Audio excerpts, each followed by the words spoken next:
Welcome to Tech in the Car, and I'm going to talk to you about the ultra low emission zone expansion in London. But where better a place to talk about pollution and cars than Tokyo, which is where I am now. With a population of over 14 million people, it's bigger than London and has a bigger population, and there's more traffic.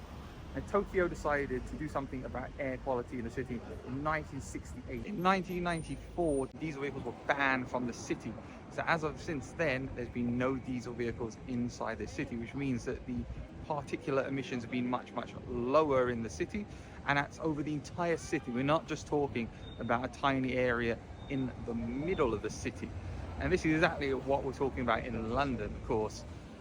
We're worried, or people are unhappy with the expansion of the ULEZ zone to cover areas which aren't the city centre. Well, here in Tokyo, it's been like that for a long time, since 1994. Here I am in Shibuya, and as you can see, this is a really busy area. We've got the famous crossing behind here where there's tons of people. They get so busy you can barely move, and lots of traffic to go with it. But despite that, the air quality here is better than you would get in London. If you compare it to Oxford Street, if I was in Oxford Street now, breathing in the air, I'd be probably coughing. The air quality in central London is not as good as here in central Tokyo, despite this being a busier city.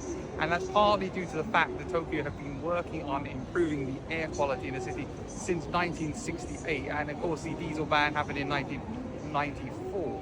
So what does that teach us about air quality? What does that teach us about ULEZ and the congestion charging in London? Well, that's an interesting question. Maybe it hasn't worked as well as we wanted, but it has improved the air quality. So I think it's a question of time makes it better. And I think here in Tokyo, you can see that people are going about their lives. Despite having older cars, the air quality is better because it's actively been worked on for a long period of time. And that is obviously what London is trying to do with the ULEZ expansion.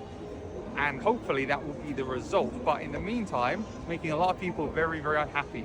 So let's go and talk about that back at the hotel. Now here in Tokyo, to get to these zero emissions vehicles, to get to that 2030 goal, what they've done is not only have they banned diesel, as I've already mentioned, quite a long time ago, but in addition, they're investing in hydrogen. And hydrogen is one of the methods to get to that zero emission goal, something which is pretty much non-existent in the UK. In the UK, there are maybe 6 or 7 places where you can get hydrogen in the entire country, and I don't believe there are any hydrogen vehicles even for sale anymore. And if there is 1 or 2, that's hardly mass market, but it is part of the plan here in Tokyo. What are the objections in London for the ULEZ? Well, first of all, not enough notice. When the ultra-low emission zone was expanded, including the North and South Circular, there was over 2.5 years between when it was announced to when it actually was enforced. Whereas this expansion to cover a much larger area, basically to the edge of the whole of London, reaching the M25, has only been given about 9 months. That's a lot of time for a lot more people who are affected to have to make changes to it. And indeed, that's part of the problem. Now, the other thing is, how do you get around that? Do you pay the £12.50 charge every day, or do you get another car?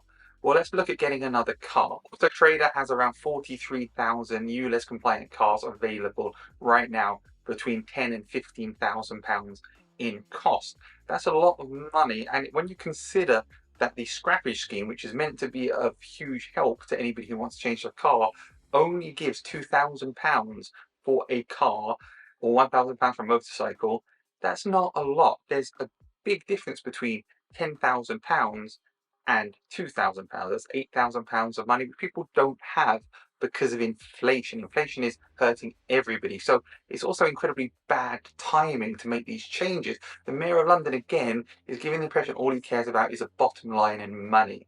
And the environment is a side effect of it, a side benefit.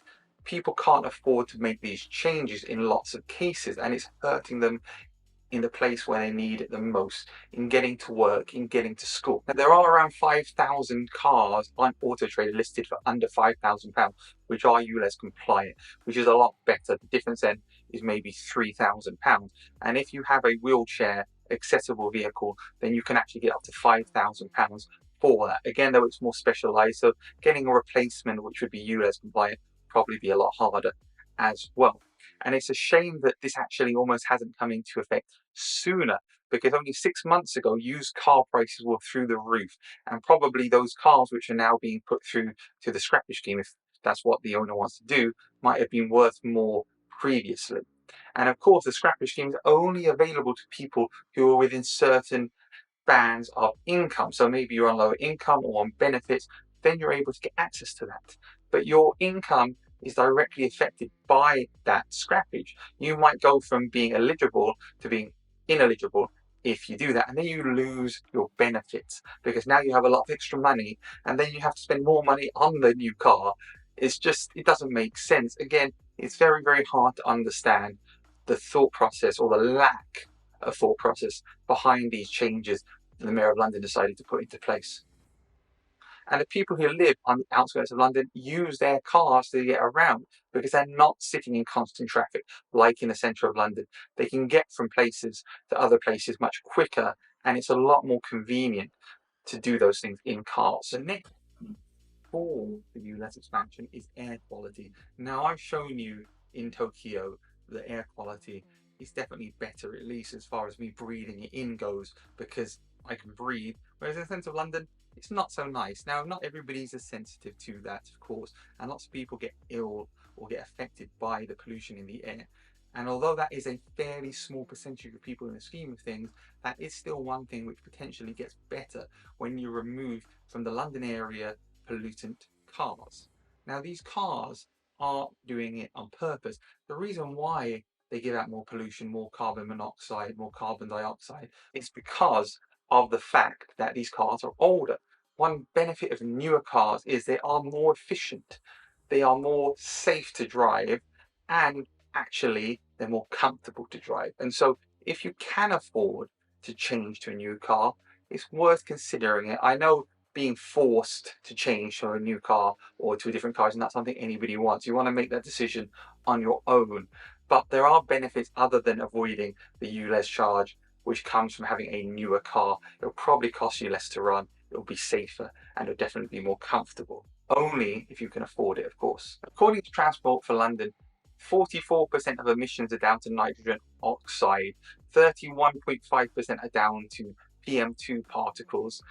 So removing a lot of those vehicles will reduce that significantly and improve the air quality in London, also TfL says. However, City Hall Conservatives have highlighted a recent independent report which actually says that the numbers will be a lot lower than that, and then the effect of removing all those vehicles will actually be a lot smaller. So there isn't even consensus within the London chambers about what is the best way to approach this, which isn't great, is it? I mean, you'd think that making London more healthy for everybody would be something everybody wants. Clearly, that doesn't appear to be the case. That report actually says that nitrogen oxide will only be decreased by 1.3% thanks to this change and this extension of the ultra low emission zone, which again isn't exactly what City Hall has been saying. So where does that leave us?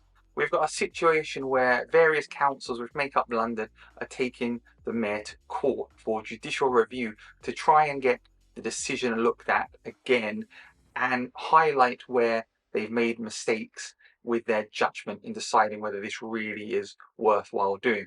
Ultimately, all judicial review does is it makes them have another look at it. It doesn't actually make them change their mind. So even if it's successful, the Mayor of London could still decide to go ahead with it. The other option, of course, is the government. And the government can override the Mayor of London's decision to extend the ULEZ zone. But considering the fact that this government seems to be against doing anything even remotely contentious, I think that's unlikely. Of course, you never know. There's definitely enough sentiment against it. So where does this leave us? Well, this leaves us in a situation again where we've got a city like Tokyo, which has got no diesel cars, which has better air, and nobody is complaining. And we've got a situation in London where the air is worse and people are still complaining. So what are my overall thoughts on the ULEZ expansion in London? Well, if you compare it to Tokyo, you can see what they're trying to do. They're trying to make London a more environmentally friendly city in terms of emissions, be able to breathe in, have less traffic, and having zero emissions is going to make a big difference. Let's be honest, all the noise pollution will be gone with zero emission cars. The air will be cleaner for everyone everywhere, which will have true health benefits. Maybe, however, the way the Mayor of London is doing it seems like they're only after money, and that's definitely the impression I think lots of people have of what he's doing. His focus is on making as much money as possible, and the environmental side is the side benefit. This ultra low emission area expansion is hurting people that are less well off in the pocket. It's taking them into areas where they need to pay more taxes or they don't get the benefits that they need. And that is an unintentional side effect. And it just shows a lack of thoughtfulness that the Mayor of London is putting into these changes. And I think that's obvious. I think he needs to reassess how he's doing things.